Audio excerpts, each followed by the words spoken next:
Hi guys, welcome back to my channel. My name is Akanksha and you're watching my channel AK's Academy. So guys, like you all know, we've been talking about the rules of debit and credit, classification of all the accounts. Today we'll be studying how to write journal entries. And this lecture will be part 1 of how to write the journal entries, and then I'm going to soon come out with the part 2 of writing journal entries. So let's begin.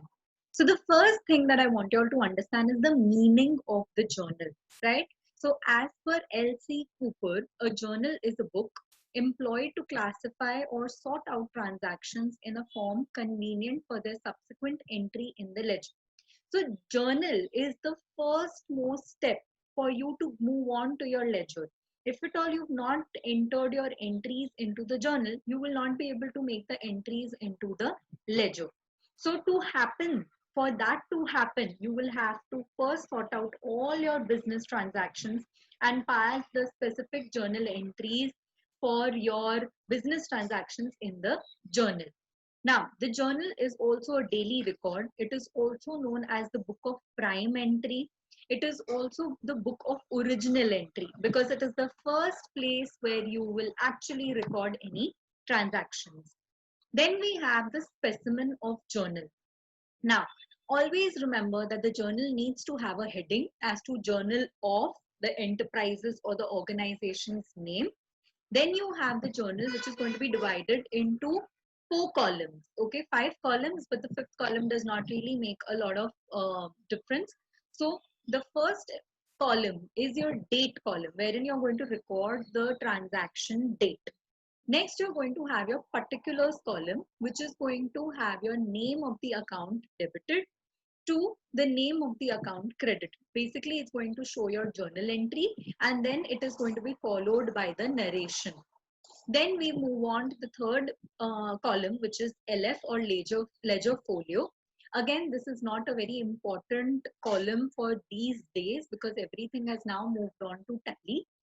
Then we have the next 2 columns, which are debit amount column and credit amount column. So the account which is debited will put the amount in the debit column.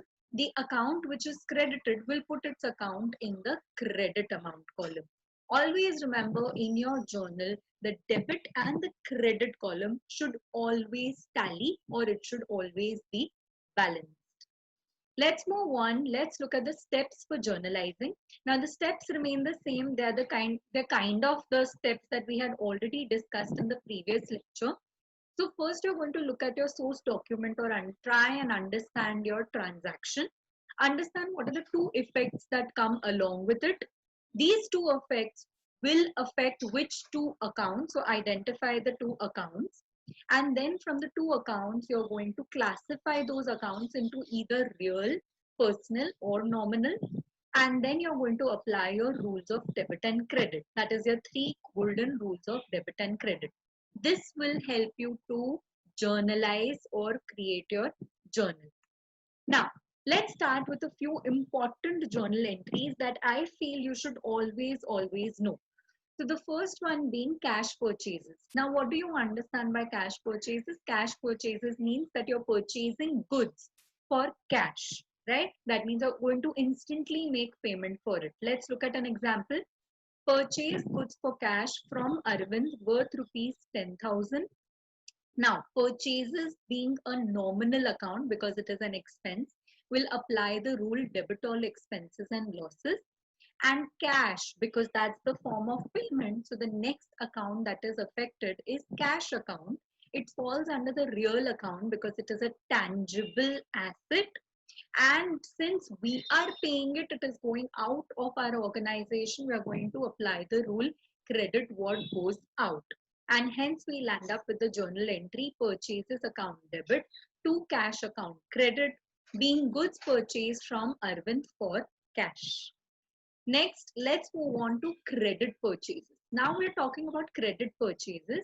In credit purchases, what really happens is that we purchase goods and we actually give away the money on a later date. We promise to pay the money for these purchases on a later date. So in this case, what is going to happen?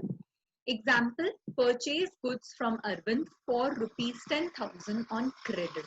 So my two accounts which are going to get affected are purchased account, which is nominal account. Since we are purchasing it as an expense, we are going to apply the rule debit all expenses and losses. Arvind being personal account because he's a person and he is the one who is giving us the goods, the rule applied will have credit the giver. Hence, our entry is going to be purchases account debit to Arvind account credit with the same amount of debit and credit, and the narration being goods purchased from Arvind on credit. Next, we move on to purchase returns. Now, always remember that purchase returns and return outwards means the same. They are synonymous to each other. They're interchangeably used for one another. So, example, purchase goods for Arvind, purchase goods from Arvind worth rupees 10,000 and returned goods worth rupees 4,000 to Mr. Arvind. Now, when we are returning the goods, we are returning the purchases that we had made from Mr. Arvind. So it will go to the nominal account since it is our gain. Now we no longer have to make the payment on it. It is going to be credited because credit all incomes and gains. And because now Mr. Arvind is the receiver because we are giving back his goods back to him, we will use the entry or we will use the rule that is debit the receiver. So my journal entry will be Mr. Arvind account debit to return outwards account credit being goods purchased returned to Arvind, and the debit and the credit amount remains the same. Next, we move on to cash sales. Now, when we talk about cash sales, we're talking about making sales and getting cash in return on the same day. So let's look at the example. Sold goods worth rupees 16,000 for cash to Mr. Amit. Now sales being nominal. Why nominal? Because it is our income or our gain. We are going to credit all incomes and gains. Whereas cash being a real account. Why? Because it is a tangible asset. It should be debit what comes in. Because when we sell, we're receiving the money. So it will be debit what comes in. The journal entry we'll end up with is going to be cash account debit to sales account credit, which is being goods sold to Amit for cash. Debit and credit amount column remains the same. Next we have is credit sales. All right. Now in credit sales, again, we are making the sales, but the debtor or the person to whom we are making the sales is promising us to make the payment after um, a few months. So we are allotting him a credit period and we are allowing him to make the payment at a deferred or a future date. So, example, sold goods to Anil worth rupees 20,000 and he promises that he will make the payment after 2 months. This specifies that it is a credit sale. In this case, sold goods or sales again becomes a nominal account. Why? Because it is good for us, it is an income for us, it is a gain for us. Hence, we will credit it. So, credit all incomes and gains. And Anil being a person, personal account will get affected. Since he is the receiver of the goods, we will debit him because debit the receiver. So, our entry is going to be Anil's account debit to sales account credit with the same amount of debit as well as credit, being goods sold to Amit on credit for 2 months. Next, we move on to return inwards or sales returns. So now you all have to understand that return inwards or sales returns basically means the same thing. Again, they're interchangeably used and are synonymous to each other. In this case, let's take an example. Anil returned goods worth rupees 6,000 out of the 20,000 purchases made by him. So when we sold goods to him, now he is returning it back to us. Anil, being a person, is obviously a personal account, and this time he is the giver because he's returning the goods back to me. The rule applied will be credit the giver. Whereas in case of goods being returned, that means the sales returns which are coming, our nominal account will get affected. Why? Because it is not good for us. It is like a loss for us because our sales which we had made are now coming back to us. Hence, we have debit all expenses and losses. So you will see return inwards account debit or sales returns account debit to Anil's account credit 6,000, 6,000 being sold goods returned by Anil. Next, we have another entry, also one of the important entries, and that is goods withdrawn by proprietor. So when goods are withdrawn by proprietor, it is basically our purchases which is getting affected. So in the place of goods withdrawn, even if you take purchases into account, it is completely okay. At the moment, we have taken goods withdrawn account, which falls under real account since it is a tangible asset. So the entry, because it is going out of the business, will be credit what goes out. The rule that we are applying is credit what goes out. Whenever the goods are withdrawn by the proprietor for personal use, it signifies drawings. Now, drawing can be in cash as well as in kind, that is in the case of goods.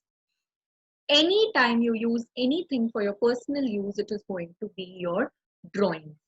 These drawings are always going to be categorized under the personal account. Why? Because personal accounts are with respect to people and drawings are always going to be done by people or the proprietor. Since we are the ones who are receiving it, we are the ones who are removing it, it is going to be debit the receiver. Next, our journal entry is going to be drawings account debit to goods withdrawn account credit, being goods withdrawn by proprietor for personal use. Next, we have another important journal entry, and that is goods distributed as free samples. Now, why do we ever distribute goods as free samples? We distribute goods as free samples for advertising purposes. Why? So that if we leave our free samples with someone, people may see our goods, they may get noticed, and we may get more sales. So when goods are distributed as free samples, the two things that are going to get affected are goods, which are of course distributed as free samples. Alternatively, you could also write purchases here. In the case of the other effect, it's going to be advertisement because we're doing this with the purpose of advertising our goods. So advertisement is also going to be the second effect. So goods being real account, okay, they are going out of the business as free samples. We're going to credit it as credit what goes out. And advertisement being an expense for the organization falling under the nominal account category, we will debit it because debit all expenses and losses. So we will land up with the journal entry advertisement account debit to goods distributed as free samples account. The narration being goods distributed as sample for advertising purpose. So this was goods distributed as free samples. So guys, this is it. This is the end of our part 1 of journal entries. I hope you understood all the journal entries. If at all you like this video, please do not forget to like, share and subscribe to my channel. You can also follow me on my pages, which is Instagram as well as Facebook pages, which goes by the name AK's Academy _ by Akanksha.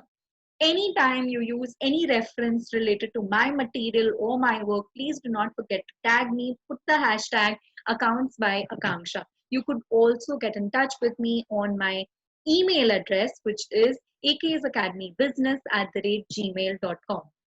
Till then, stay home, stay safe, and keep enjoying. Bye bye.